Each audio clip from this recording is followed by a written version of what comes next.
మార్కాపురం జిల్లా కనిగిరి పట్టణంలో BCY party జాతీయ అధ్యక్షుడు బోడే రామచంద్ర యాదవ్ ముఖ్య అతిథిగా పాల్గొని ప్రసంగించారు. బీసీల హక్కుల సాధన, ఆత్మగౌరవం కాపాడే లక్ష్యంతో పార్టీ పనిచేస్తుందని, రాబోయే ఎన్నికల్లో రాష్ట్ర రాజకీయాల్లో కీలక శక్తిగా ఎదుగుతుందని ఆయన తెలిపారు.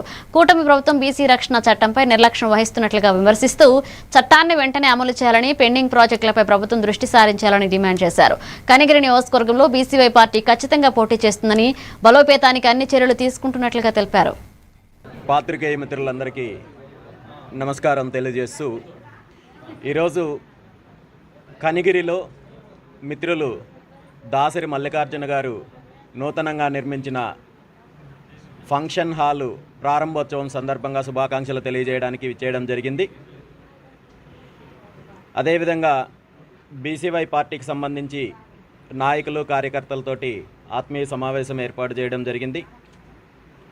నిన్న నంద్యాల జిల్లా పర్యటన ముగించుకొని ఈరోజు కనిగిరిలో జరుగుతున్న ఈ కార్యక్రమానికి విచ్చేయడం జరిగింది. ఇక్కడ స్థానికంగా ఉన్న సమస్యలతో పాటు పార్టీ అభివృద్ధికి సంబంధించి చర్చించడం జరిగింది.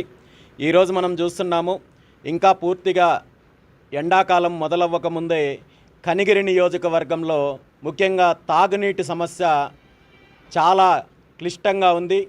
ప్రభుత్వం దీని పరంగా ఎటువంటి చర్యలు తీసుకోవడం లేదని స్థానిక నాయకులు చెప్తున్నారు.